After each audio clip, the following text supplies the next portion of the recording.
Hello all, my name is Christopher Barkman, and in this video I will be presenting my DiGRA paper titled Considering Complexity in Emergent Narratives. This paper relates to my own postgraduate research that seeks to apply the concept of narrative complexity to the video game medium, with this paper forming the basis of one of my chapters. I will argue that heuristic qualities of video games complexifies the creation of emergent narratives by requiring the player to first understand the game system from which they emerge through the discussion of two case studies, XCOM 2 and Magic 2. So narrative complexity is a term that has already been used in both film and television studies, as well as narratology more broadly, with its definition and usage varying significantly depending on the context. My PhD research is interested in considering how narrative complexity can be understood within video games, though with a couple of years to go, I'm obviously far from coming to a complete conclusion. The definition of narrative complexity I currently use draws from Marie-Laure Ryan and David Herman's cognitive approach to narratology that considers narrative a cognitive process of meaning-making and comprehension.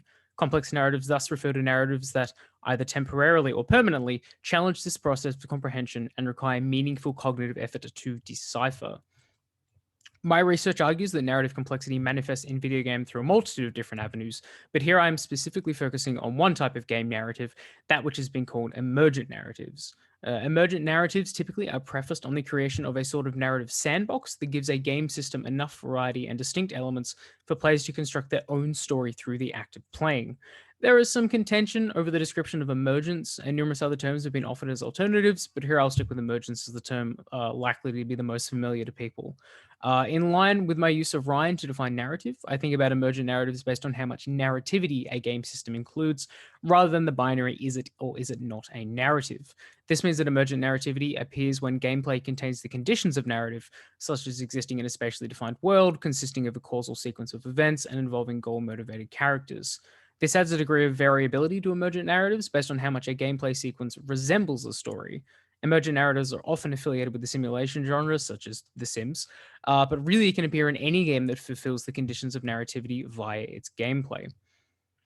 Now, I argue that emergent narrativity can be complexified by the heuristic qualities of video games, essentially the fact that many games require the player to learn them before properly engaging with them. Astrid Anson uses the term heuristic ergodicity to refer to texts that demand and facilitate learning to be played meaningfully. This concept adds a tension to the process of narrative meaning making between the player and the game, and how a comprehensive understanding of a game system is required to properly comprehend the emergent narratives it can create. Obviously, the heuristic elements of video games will decrease over time as the game is learned, but I would argue that there is something meaningful and interesting in those early moments of negotiation between the player and game that complex emergent narrativity can describe. This is an implication that I will explore through my two case studies and how they challenge the player's ability to learn their game systems.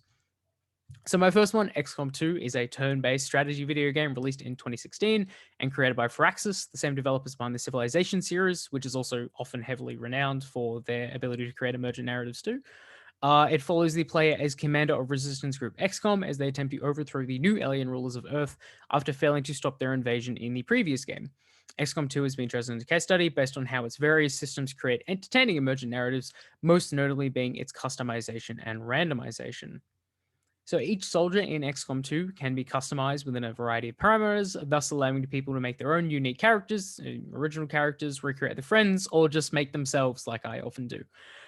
There is also a large modding community around the game that has added a massive chunk of quality and IP infringing customization options that have further expanded players' abilities to create their own characters.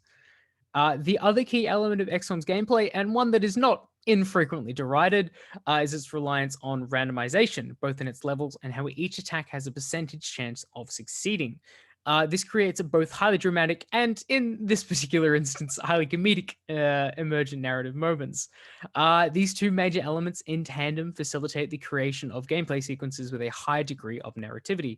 Speaking anecdotally, which makes sense for emergent narratives, I once modeled all of my soldiers of friends of mine, only for during an early mission, one of them to be mind controlled, kill one of my other friends, which in turn enraged her bondmate, who in turn murdered the soldier who was being mind controlled. It was a fun time relaying that story to the actual people. But this mind control moment, however, does speak to one of the ways in which XCOM 2 challenges the player to learn its systems. It is a game of considerable strategic depth that gives the player a variety of options. But one of the things that the game never properly explains is the abilities of its enemies. Each alien enemy the player encounters has specific and unique abilities that functions almost entirely different from the abilities at the player's disposal. This arguably creates a negotiating tension every time an inexperienced player encounters a new enemy. Many of these abilities are designed to intentionally challenge or trip up common strategies or techniques. For instance, the flamethrowing Advent Purifier, introduced in the game's large expansion War of the Chosen, has a 50% chance to explode when killed, punishing any players who engage them in melee range. By sheer coincidence, the enemy is also introduced at the same time the player is given a character with a grappling hook that can pull enemies towards them, which is quite frankly both delightful and very cruel. A different enemy type that is specifically prefaced on Deception as well is called the Faceless, a hulking monstrosity, as seen here, that initially appears on the battlefield as a human civilian in need of rescuing, but after being activated by the player, they change shape, thus adding a new surprise enemy unit to the battlefield and punishing inexperienced players yet again. Essentially, what these and other unexpected abilities create is a negotiating process of heuristic meaning making between inexperienced players in the game that has the potential to create complex emergent narrative moments during which unexpected or inexplicable events occur.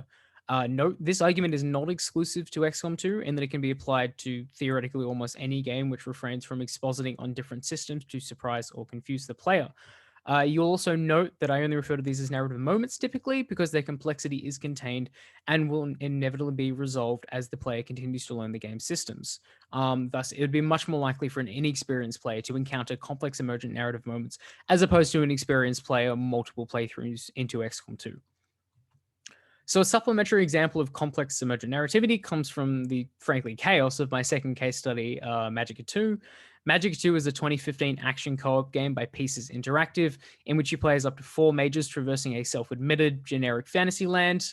As can be noted by this late game gameplay, the game's combat system is based around 8 different magic types, as seen in the bottom part of the screen. Players can choose up to 5 elements in any order and either cast on themselves, in an area, through their staff, or on their weapon, essentially creating a massive variety of different potential combinations. The number of combinations available to the player is so varied and dense, though not every combination works or is useful, that it promotes player experimentation and, frankly, chaos, particularly when playing in a group with friendly fire enabled, which the game heavily encourages.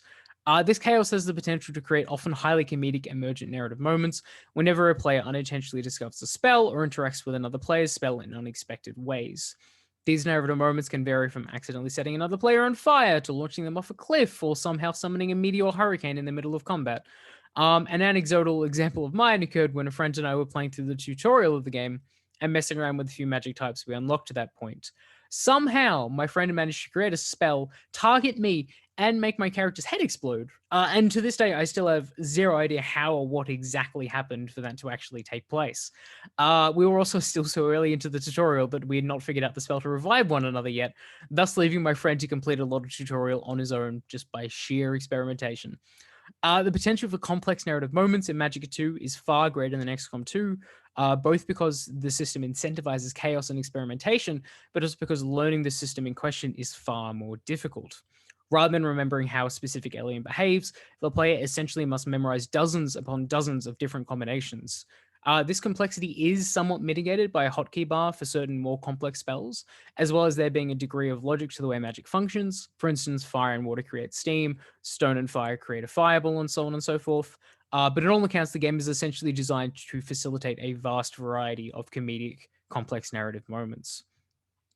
So, in conclusion, and I am still in the process of deciphering and explaining the significance of this argument, both games, through a lack of mechanical exposition in XCOM 2 and the intentional density and experimentation of Magicka 2, facilitate moments that temporarily disrupt the process of meaning making that occurs while cognitively constructing a coherent narrative to great dramatic or comedic effect. Therefore, I would argue that complexity is indeed instructive to both emergent narrativity and the heuristic qualities of video games. And that's all. Thank you very much.